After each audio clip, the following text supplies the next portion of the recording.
Hello guys, हमारे YouTube channel फिनट्यूबर में आपका स्वागत है। दोस्तों, आज हम फिर एक कमेंट लेकर आए हैं, एक ऐसी क्वेरी लेकर आए हैं जो कि बहुत जर्नल क्वेरी है और आमतौर पे हमें कई बार देखने को मिलती है कि इस प्रकार के सवाल पूछे जाते हैं रजिस्ट्रार या आरटीए से, पर उन्हें किसी प्रकार का कोई रिस्पॉन्स नहीं मिलता है। इससे जुड़ा हुआ मेरे पास एक कमेंट आया है, मैं आपको कमेंट शो कर देता हूँ और देन उसको बताता हूँ, उसके बाद बताता हूँ कि इसका क्या सॉल्यूशन है, इस केस में आप क्या कर सकते हैं। तो मैं आपको कमेंट पे ले चलता। ये मेरे पास एक कमेंट आया हुआ था फॉर्म आईएसआर वाले वीडियो पे, जिसमें इन्होंने पूछा था how to fill the ISR form when the main account holder has passed away.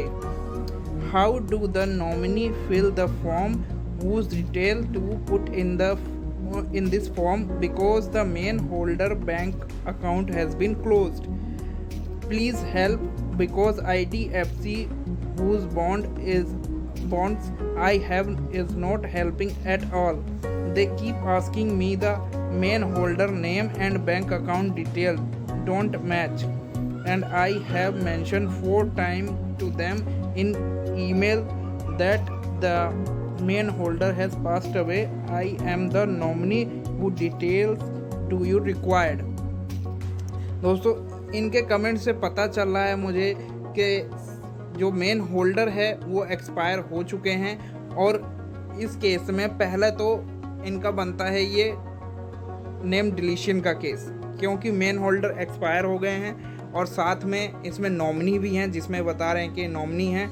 तो ये आपका नेम डिलीशन का केस बनता है, सिंपली शेयर नॉमिनी के नाम पे ट्रांसफ़र का केस बनता है। अगर उसमें 2 अलाइव होल्डर्स हैं नॉमिनी के अलावा, कि कोई और भी उसमें, क्योंकि पूरा केस मेरे को इसमें स्पष्ट नहीं हो पा रहा कि एक ही होल्डर है जो कि पास्ट अवे हो गया और नॉमिनी में आप हैं, तो केस अलग बनता है। और अगर मेन होल्डर जो हैं वो एक्सपायर हो गए हैं पर दूसरे अभी उसमें जॉइंट होल्डर में हैं और आप नॉमिनी में हैं, तो केस कुछ और बनता है। मैं दोनों ही क्लियर कर देता हूँ कि यदि केवल सिंगल होल्डर थे और आप उसमें नॉमिनी हैं, तो इस केस में ये एक सिंपल ट्रांसमिशन का केस बनता है, जिसमें आप डेथ सर्टिफिकेट देते हैं, फॉर्म ISR 1 देते हैं, और जो फॉर्म ISR 1 है जिसमें आपको डिटेल फिल करनी है वो आप नॉमिनी की डिटेल फिल करेंगे, क्योंकि अब वो अलाइव होल्डर जो नॉमिनी है वही फर्स्ट होल्डर हो जाएगा।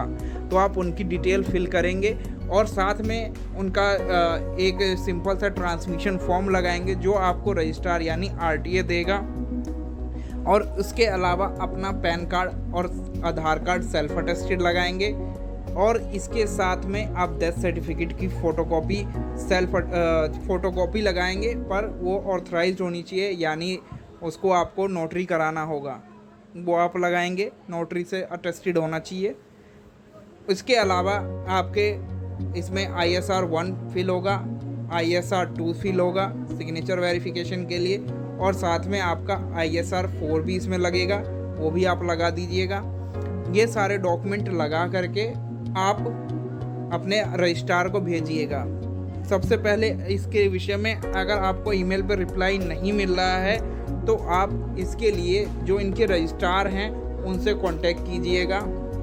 रजिस्ट्रार से कांटेक्ट करेंगे तो वो आपको लिंक भी प्रोवाइड कराएंगे, पूरी हेल्प भी करेंगे, और ये भी बता देंगे कि किस प्रकार से आप फॉर्म डाउनलोड करें। उनके कस्टमर केयर में बात कीजिए, वो बता देंगे उनको क्या क्या डॉक्यूमेंट रिक्वायर्ड है इस सिंपल से प्रोसेस के लिए।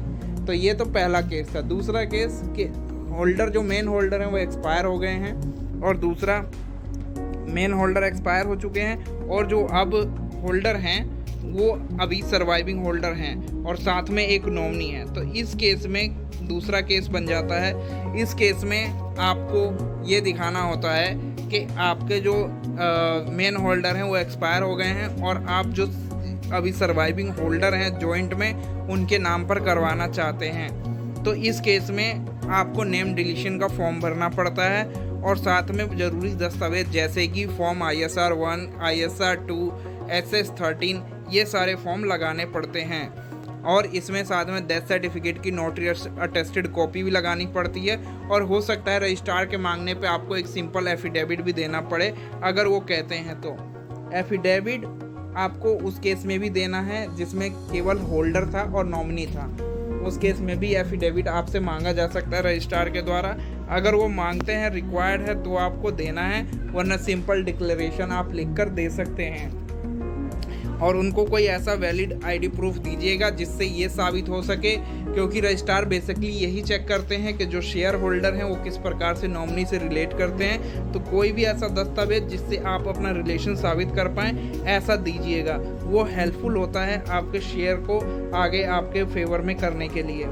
तो उम्मीद है दोस्तों आपको समझ में आ गया होगा कि किस प्रकार से डॉक्यूमेंट आपको फिल करने हैं और क्या इसमें इश्यूज आ सकते हैं। एक्सेस 13 फॉर्म आप इसके साथ भी फिल करेंगे अगर सिंगल होल्डर हैं और साथ में आपका नॉमिनी है। तो सिंगल होल्डर की डिटेल जहां मांगी जाएगी, ट्रांसमिशन फॉर्म जो आपको प्रोवाइड कराएंगे उसमें स्पेसिफिक रूप से आपसे पूछा जाएगा, जहां डिजीज पर्सन का नाम वहीं आप फिल करेंगे। अदरवाइज जहां भी फर्स्ट होल्डर का नाम आएगा या सर्वाइविंग होल्डर का नाम आएगा वहां पे आप वहां फिल करेंगे। पर सिंपल सा आपका केस बनता है कि जो होल्डर थे वो एक्सपायर हो गए हैं और अब जो है आप शेयर्स नॉमिनी के नाम पे करने हैं, तो इसमें कोई इशू नहीं आता है। सिंपल सा एक ट्रांसमिशन फॉर्म, डिक्लेरेशन और केवाईसी लगती है और ये आपके नाम पे ट्रांसफ़र हो जाते हैं। तो उम्मीद है दोस्तों आपको इससे जुड़े सभी सवाल और डाउट्स क्लियर हो गए होंगे। फिर भी अगर कोई आपका सवाल या डाउट रह जाता है तो हमें कमेंट ज़रूर कीजिएगा। हम इसी प्रकार की इंफॉर्मेटिव वीडियो आपके लिए लेकर आते हैं। तो मिलते हैं एक और नई वीडियो में, एक और नए किसी टॉपिक के साथ। तब तक के लिए धन्यवाद।